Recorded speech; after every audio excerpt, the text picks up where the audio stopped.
Vintage classes में आपका स्वागत है। प्रायद्वीपीय पठार के अंतर्गत आज हम लोग पश्चिमी घाट व पूर्वी घाट के संबंध में पढ़ेंगे। ये पश्चिमी घाट है, ये पूर्वी घाट है। देखिए, प्रायद्वीपीय पठार का पश्चिमी सीमा पश्चिमी घाट के नाम से जाना जाता है और इसकी पूर्वी सीमा पूर्वी घाट के नाम से जाना जाता है। पश्चिमी घाट की जो शुरुआत है वह ताप्ती नदी से शुरू होती है और कन्याकुमारी तक जाती है। कन्याकुमारी से 20 किलोमीटर पहले तक ही इसका विस्तार है। ठीक है, कहां से? ताप्ती नदी से कन्याकुमारी तक। इसकी जो लंबाई है वो 1600 किलोमीटर है। कितनी है? 1600 किलोमीटर लंबाई इसकी लंबाई 1600 किलोमीटर 1600 किलोमीटर। और चौड़ाई में इसमें अंतर पाया जाता है। उत्तर से दक्षिण की तरफ जाने पर चौड़ाई में अंतर पाया जाता है। इसकी उत्तरी सीमा मतलब उत्तर की तरफ का जो क्षेत्र है वो 50 किलोमीटर चौड़ा है, 50 किलोमीटर। और दक्षिणी जो सीमा है वो 65 से 80 किमी चौड़ाई, ये लंबाई है। औसत ऊंचाई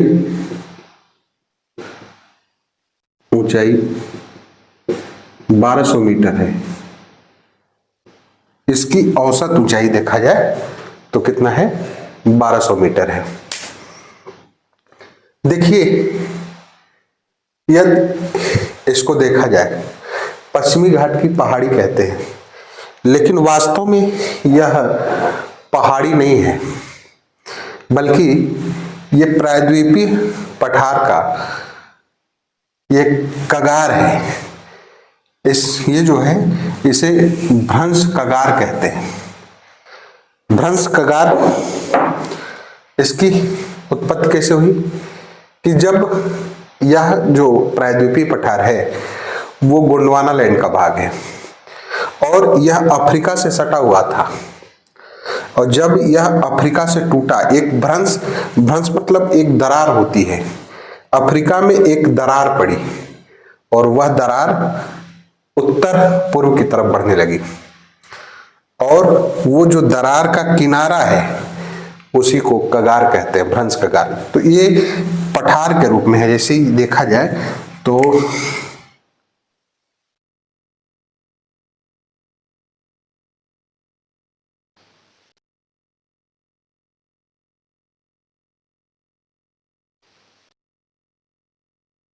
ये जैसे समुद्र तल है, समुद्र तल, तो ये पूरब की तरफ ढाल है, ये पठारी भाग है, पठारी भाग है। उसका किनारा ये है, ये कगार है। क्या है? कगार है। पूरब, ये पश्चिम की तरफ है और ये पूरब की तरफ का है। ये कगार, इसे कगार कहते हैं, किनारा कहते हैं। ठीक है। इसके उत्तर में गिर की पहाड़ियां पाई जाती हैं जो एशियाई बब्बर शेर के लिए प्रसिद्ध है। किसके लिए? एशियाई बब्बर शेर के लिए। गिर का जो है राष्ट्रीय उद्यान, गिरि राष्ट्रीय उद्यान भी पाया जाता है जो एशियाई बब्बर शेर के लिए प्रसिद्ध है। यह जो एशियाई बब्बर शेर है वो अफ्रीका के सवाना घास के मैदान के जानवर है। ठीक है। और इसीलिए यह प्रमाणित करता है कि यह जो भाग है वो अफ्रीका से सटा हुआ था। गिर पर्वत में, गिर पर्वत श्रेणियों में या गिर जो है पहाड़ियों में जो एशियाई बब्बर शेर पाए जाते हैं वो यह प्रमाणित करते हैं कि यह जो पठारी भाग था वह जो है किसका भाग है? अफ्रीका का। इसको समझने के लिए हम आपको नक्शे पर दिखाते हैं। इसको देखिए, ये नक्शा है विश्व का, अफ्रीका का। यदि इसके जो है यहाँ ये जो गुजरात का भाग है जो अंदर गया हुआ है, इसको यहाँ बैठा दिया जाए, यहाँ बैठा दिया जाए तो ये फिट बैठ जाएगा। ये पठारी भाग जो है यहाँ आके फिट बैठ जाएगा। तो इस तरह से इसको हम समझ सकते हैं कि यह जो है किसका भाग था, अफ्रीका का भाग था, ठीक है, और वो अलग होके यहाँ पे आ गया है, ठीक। इसके बाद इसको जो है 16 अंश उत्तरी अक्षांश जो गोवा के नजदीक है, इसको दो भागों में विभाजित करता है, उत्तरी सह्याद्री और दक्षिणी सह्याद्री। उत्तरी सह्याद्री ये जो है बेसाल्ट एवं लावा के निक्षेप से बना हुआ है, इसीलिए इस एरिया में महाराष्ट्र और गुजरात की एरिया जो है उसमें काली मिट्टी पाई जाती है क्योंकि वो लावा का है। और दक्षिणी सह्याद्री जो है आर्कियन युग के ग्रेनाइट और नीस से बना हुआ है। किससे? ग्रेनाइट और नीस से बना हुआ है। तो उत्तरी सह्याद्री की जो सबसे ऊंची चोटी है उसे कलसुबाई के नाम से जाना जाता है। किसके नाम से? कलसुबाई। यह जो है उत्तरी सह्याद्री है और उत्तरी सह्याद्री की सबसे ऊंची चोटी जो है वो है कलसुबाई, जिसकी ऊंचाई कितनी है? 1646 मीटर है। उसके बाद जो है उत्तरी सह्याद्री की दूसरी सबसे ऊंची चोटी महाबलेश्वर है। कौन है? महाबलेश्वर है, 1438 मीटर। यही महाबलेश्वर के पास से ही कृष्णा नदी निकलती है और वह कृष्णा नदी कहाँ जाके गिरती है? बंगाल की खाड़ी में गिरती है। कृष्णा नदी कहाँ से निकलती है? महाबलेश्वर के पास, उत्तरी सह्याद्री पहाड़ी से, ठीक है। इसके बाद दक्षिणी सह्याद्री है। दक्षिणी सह्याद्री की जो सबसे ऊंची चोटी है वो है कुद्रेमुख। कौन है? कुद्रेमुख। बाबा बुदन की पहाड़ी की दूसरी सबसे ऊंची चोटी है ये, और ये दक्षिणी सह्याद्री की सबसे ऊंची चोटी है। कौन सी? कुद्रेमुख, 1894 मीटर। उसके बाद दक्षिणी सह्याद्री की दूसरी सबसे ऊंची चोटी कौन सी है? पुष्पगिर, 1714 मीटर, 1714 मीटर। इसके बाद नीलगिर की गांठ आती है, नीलगिर की ग्रंथ, नीलगिर पर्वत ग्रंथ आता है। और नीलगिर पर्वत ग्रंथ क्या होता है कि यहां पर दो पर्वतों का मेल हुआ है, मतलब पूर्वी घाट की पहाड़ी और पश्चिमी घाट की पहाड़ी, दोनों का जहां मिलन हुआ है, जहां वो उसी को क्या कहते हैं? गांठ कहते हैं या ग्रंथि कहते हैं। इसकी सबसे ऊंची चोटी जो है दोदा बेटा है, जो दक्षिण भारत की दूसरी सबसे ऊंची चोटी है। ध्यान रखिएगा, दोदा बेटा दक्षिण भारत की दूसरी सबसे ऊंची चोटी, नीलगिरि पर्वत की सबसे ऊंची चोटी है। क्या है? दक्षिण भारत की दूसरी सबसे ऊंची चोटी कौन सी है? दोदा बेटा है। और नीलगिरि पर्वत की सबसे ऊंची चोटी, सर्वोच्च चोटी का नाम क्या है? दोदा बेटा है, 2637 मीटर है, ठीक। अब इसके ठीक नीचे एक गैप है, पालघाट, और वह जो है पालघाट केरल तथा तमिलनाडु को जोड़ता है। दर्रा है केरल और तमिलनाडु जाने का, ठीक। कालीकट से होके त्रिचूर होते हुए कोयम्बटूर एवं इंदौर तक जाता है। इससे क्या है? रेल और सड़क मार्ग बनाए गए हैं। नीलगिरि पर्वत के बाद अनाईमुड़ी की गांठ, नीलगिरि पर्वत श्रेणी के दक्षिण में पाल घाट के दक्षिण में अनाईमुड़ी गांठ पाई जाती है। पाल घाट के दक्षिण में अनाईमुड़ी गांठ पाई जाती है। और अनाईमुड़ी गांठ किन किन पर्वत से मिलती है? तो इसके उत्तर में अन्नामलाई की पहाड़ी है और उत्तर पूर्व में पालनी की पहाड़ी है। पालनी की पहाड़ी या पलनी की पहाड़ी, पलानी की पहाड़ी, बहुत जगह पे बहुत लिखा हुआ है, तो है एक ही पालनी की पहाड़ी। और इसके दक्षिण में क्या है? इलायची की पहाड़ी है। कौन सी? इलायची या कार्डमम की पहाड़ी। ठीक है। अब अनाईमुड़ी, ये अन्नामलाई जो है, जो अनाईमुड़ी गांठ के ठीक ऊपर है, अन्नामलाई पर्वत श्रेणी, उसकी सबसे ऊंची चोटी कौन सी है? अनाईमुड़ी है, 2696 मीटर। यह दक्षिण भारत की सबसे ऊंची चोटी का नाम है। अर्थात दक्षिण भारत की सबसे ऊंची चोटी किसको कहते हैं? अनाईमुड़ी को कहते हैं। इसकी ऊंचाई कितनी है? 2696 मीटर। ध्यान रखिएगा कि ये जो पश्चिमी घाट की पहाड़ी है वो भारत की हिमालय के बाद दूसरी सबसे लंबी चोटी है।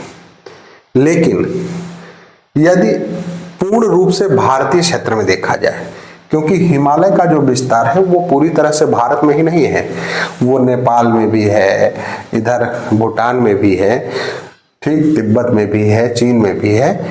इसलिए यदि भारत में देखा जाए तो भारत की जो सबसे लंबी पर्वत श्रेणी होगी, ये पूरी तरह से भारत में स्थित सबसे लंबी पर्वत श्रेणी कौन सी है? पश्चिमी घाट की पहाड़ी है, 1600 किलोमीटर। ठीक है। अब देखिए, ये जो इलायची की पहाड़ी है, कार्डमम की पहाड़ी है, इसके दक्षिण में नागरकोल की पहाड़ियां पाई जाती हैं। कौन सी? नागरकोल की पहाड़ियां। अब इसमें जो है एक जो है, इसमें 4 दर्रे पाए जाते हैं, 4 प्रमुख दर्रे। इन दर्रों के बारे में बहुत बार पूछा गया है। और जैसे यहाँ मुंबई है ना, मुंबई उत्तरी सह्याद्री में, मुंबई के निकट से ही थाल घाट, थाल घाट जो है यह मुंबई से कहाँ जाता है? नागपुर, और नागपुर से कोलकाता की तरफ सड़क और रेल मार्ग जाता है। कहाँ? मुंबई से नागपुर, नागपुर से कलकत्ता की तरफ, कोलकाता की तरफ। फिर यहीं से दूसरा जो है एक दर्रा है भोर घाट। भोर घाट मुंबई से फिर आता है, मुंबई से ठीक नीचे चला आता है पुणे दक्षिण में। मान लीजिए ये दर्रा है, ये अब यहाँ से जो है पुणे आया, पुणे से फिर कर्नाटक में आता है बेलगांव। ठीक, बेलगांव से ये मुड़ के चेन्नई चला जाता है तमिलनाडु में। ये यहाँ रेल और सड़क मार्ग बनाता है। ठीक, इससे जो है मुंबई को चेन्नई से जोड़ा गया है। पाल घाट के बारे में हम लोगों ने पढ़ा ही कि नीलगिरी पर्वत के ठीक दक्षिण में पाल घाट है, जो कोयम्बटूर से होके त्रिचूर होते हुए, नहीं, कालीकट से त्रिचूर होते हुए कोयम्बटूर एवं इंदौर तक जाता है। अब सबसे नीचे आता है सेनेकोटा। ये जो है केरल के तिरुअनंतपुरम से को मदुरई से जोड़ता है। किसको जोड़ता है? केरल के जो है तिरुअनंतपुरम को और तमिलनाडु के मदुरई शहर से जोड़ता है।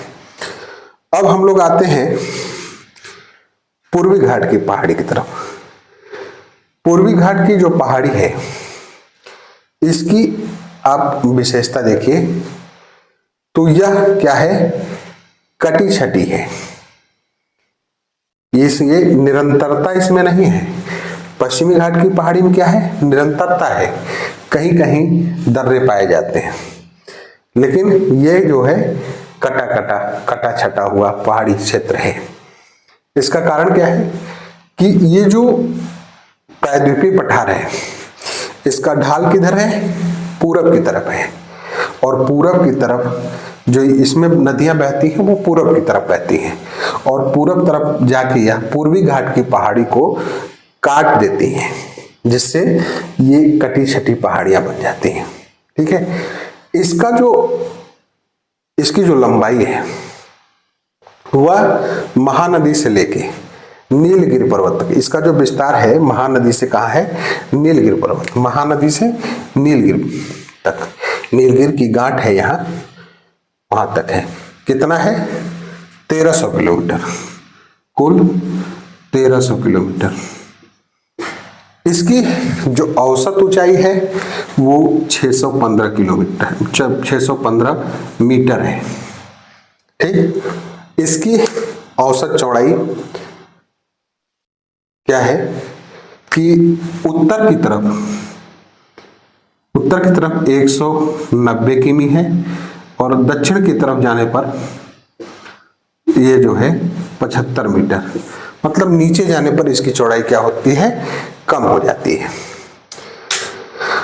अब यहां देखिए कि आंध्र प्रदेश में जाएंगे तो यहां नल्लामलाई, पालकोंडा, वेलिकोंडा, ये तीनों जो पर्वत श्रेणियां हैं वो आंध्र प्रदेश में है। पूर्वी घाट की सबसे ऊंची चोटी विशाखापट्टनम है। कौन सी है, विशाखापट्टनम, 1680 मीटर।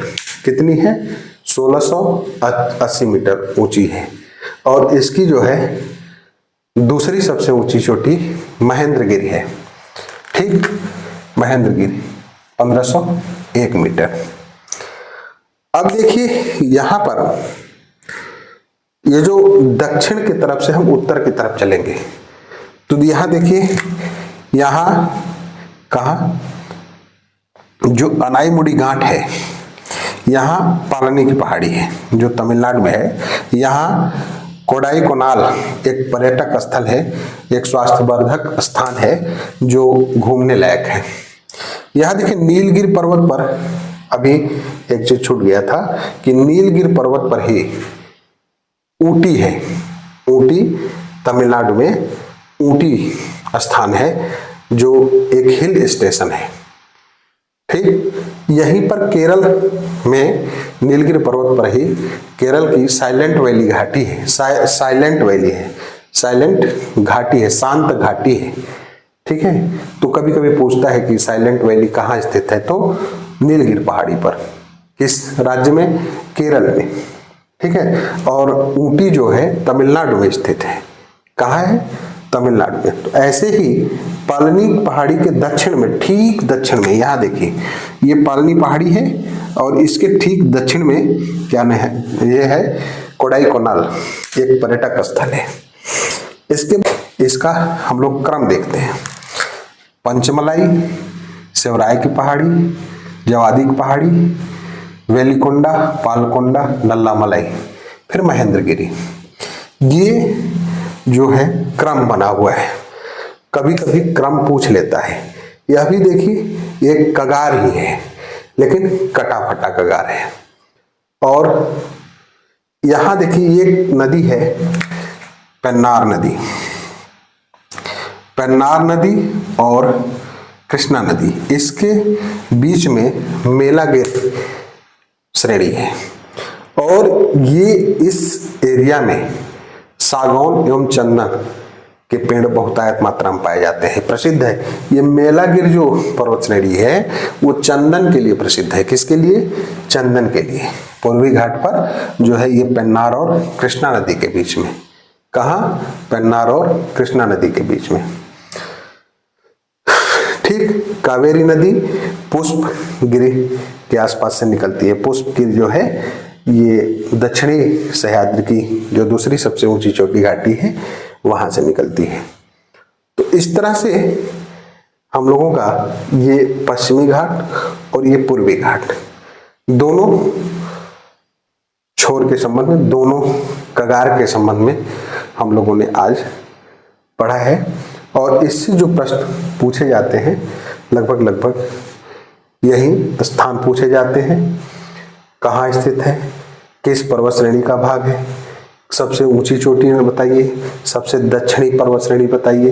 वैसे देखिए अधिकतर तो पूछा गया तो ये जो इलायची की पहाड़ी है वहां नागरकोयल की पहाड़ियां नहीं दिया रहता विकल्प में। यदि ये दिया है तो सबसे दक्षिणी नागरकोयल का की पहाड़ी हो जाएगा, और नहीं ऐसे कार्डमम की पहाड़ी या इलायची की पहाड़ी हो जाएगा।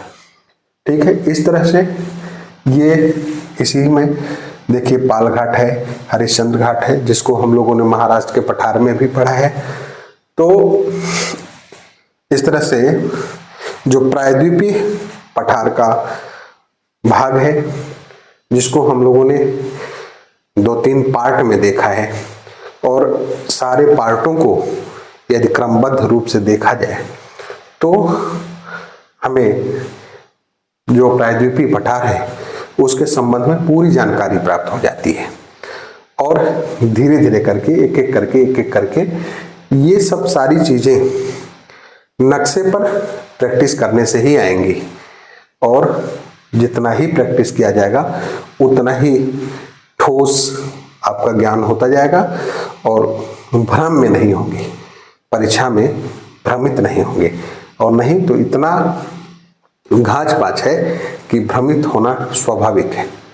ठीक है, तो इसके संबंध में आप देख लीजिए। और आगे हम लोग अब जो भौतिक प्रदेश है भारत का, उसके अंतर्गत 2 चीजों को पढ़ लिया हम लोगों ने। जो पहाड़ी एरिया थी, जो हिमालय पर्वत था, उत्तर भारत का पर्वतीय क्षेत्र, और प्रायद्वीपीय पठार के संबंध में पढ़ लिया है। अभी मैदान बाकी है, और तटीय मैदान बाकी है, द्वीपीय भाग बाकी है। उसको हम लोग अगले क्लास में पढ़ेंगे। लेकिन अब एक चीज और इसमें देखिए, ये छूटता जा रहा है कि ये जो सेवराय की पहाड़ी है, सेवराय की पहाड़ी के ठीक उत्तर में यारकाड हिल स्टेशन है। तमिलनाडु में जो है यारकाड जो है हिल स्टेशन है। यह भी एक बहुत ही अच्छा पर्यटक स्थल है। ठीक है, यारकाड सेवराय के पास। ठीक, आगे फिर दूसरे क्लास में देखते हैं।